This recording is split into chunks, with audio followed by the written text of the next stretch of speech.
Welcome back. Hope you're having a good morning. Well, Abneesh Agarwal, Head of Research at Prabhudas Lilladher, joins us on the show. Hi, Abneesh. Thanks a lot for joining in. Well, let's focus on Zomato. You know, the numbers came late in the trading session yesterday. The previous couple of sessions, you saw massive delivery-based buying. You know, over the weekend, you had a lot of news on Blinkit as well. They were delivering almost everything. The numbers looked good.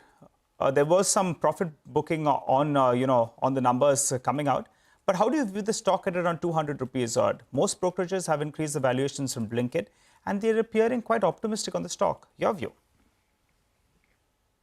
Yeah, you see, Blinkit is where the entire action currently lies because the food delivery business is unlikely to grow at the pace at which Blinkit is growing, and their resolve to increase the number of dark stores significantly from, say, roughly around 500 odd to close to, say, 900, 1,000 in 1 year means that the growth in Blinkit will happen at a much faster pace. But having said that, it also depends upon how the profitability in the Blinkit will pan out. Because when you expand usually at so fast a pace, then there's a probability of, you can say, many misses also on the way. Now, coming to the stock, I think as in the near to medium term, I think there is likely to be a lot of action. For your quick commerce as a segment has arrived. It is expanding, and Blinkit being the market leader is obviously going to gain from it. So difficult to say what will be the movement today, but over the next 3 to 6 months, the stock can give reasonably good returns even from the current levels. Okay, so you're saying that even if someone has not participated in this rally in Zomato yet, given the way Blinkit is moving and the kind of growth it's seeing, it makes sense to buy Zomato even now? See, for me, it will be more like buy on declines. So one should not be in a hurry given the kind of run-up which has happened in the stock price. And today, actually, there is no substitute for in the listed space if one wants to play the quick commerce. A few months down the line, Swiggy also gets listed. I think there could be some impact on the valuations of Zomato at that time. Customers have choice, but investors also will get choice a few months down the line, as you said, Amnish. Amnish, morning, Prashant here. What about UPL? It's a completely bombed out name, and it's gone through a fair bit of trouble. The top of the issue, of course, was the huge debt pile. There was a rating downgrade, and numbers have been poor. The business cycle has been poor, but post the numbers and commentary, could there be some interest which comes back here? Your sense? You see, UPL is having structural problems, whether it is having debt or whether it is, you can say, the overall global scenario. Whether you look at, say, various agrochemicals, your presence in some of these, you can say, quite a bit of mature markets. So I think these are some of the factors which have been weighing down on UPL. And I think as far as your debt is concerned, your working capital cycle, I think all those things are going to be there. So I think this stock, I would say, on a structural basis has not given returns. The only thing is that if you time it well at the bottom of the cycle when the things are not looking well and the things turn around, you end up making money. So I think at this point of time, the near-term outlook on agrochemical prices is not great. The debt is there in the balance sheet. It all depends upon what sort of, you can say, corporate action is there in the company. But having said that, domestic is not that big a pie, but domestic, I think with monsoons being normal, there should be some improvement. I wanted your thoughts, Amnish, also on Tata Motors, because we had the numbers yesterday, but the stock fell quite a bit because brokerages have downgraded the stock, saying that all the good news is now in the price, the best is behind them. But for a long-term Tata Motors investor, what should one do now?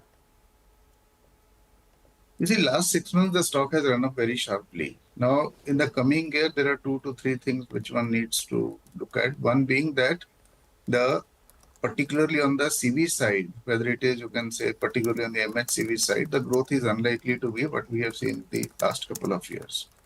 Their PV business in India is doing well, but having said that, I think one needs to watch out for what Maruti does, because I think the swift launch of Maruti can make a big dent in the, I would say, in the price range of, say, 6 to 10, 11 lakh kind of a segment where Tata Motors has done quite well. And even on JLR margins, I think there is nothing which is very incremental likely in the near term.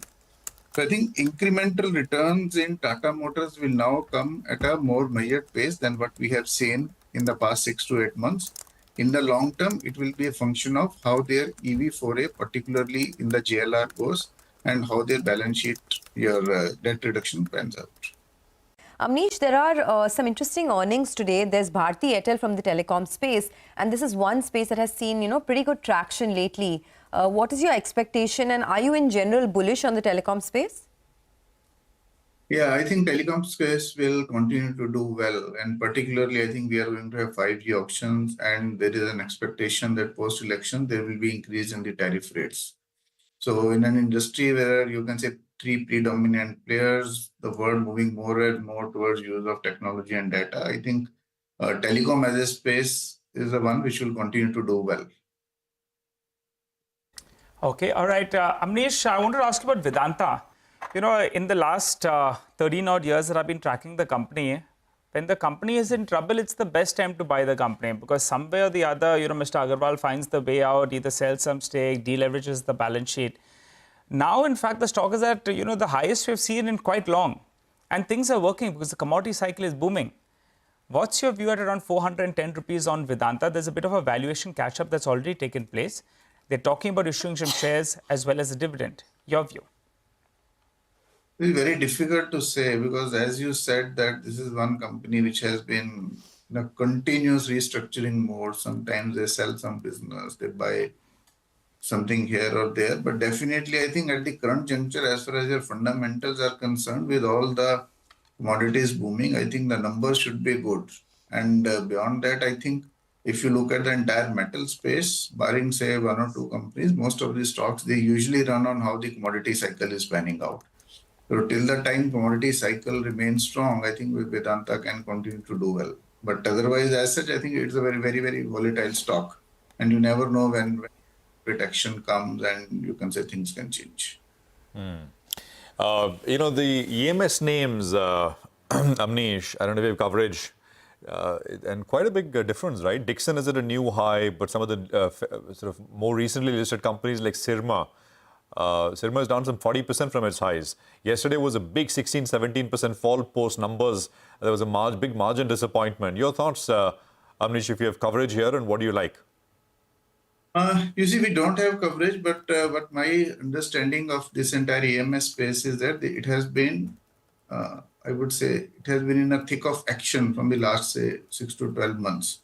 And the reason is you can say, increasing reliance on, you can say, outsourcing. That is one. And secondly, on the hopes that some of these players will be entering the segments, whether it is related to semiconductors or some of the other, you can say, component manufacturing rather than you can say going the other way around. So that is why I think Dixon Amber, they're the oldest companies, but now you are having a whole host of companies which are present in the sector, and some of them have done really well. Now the sector will do well. In terms of numbers, eventually the growth rates will be good.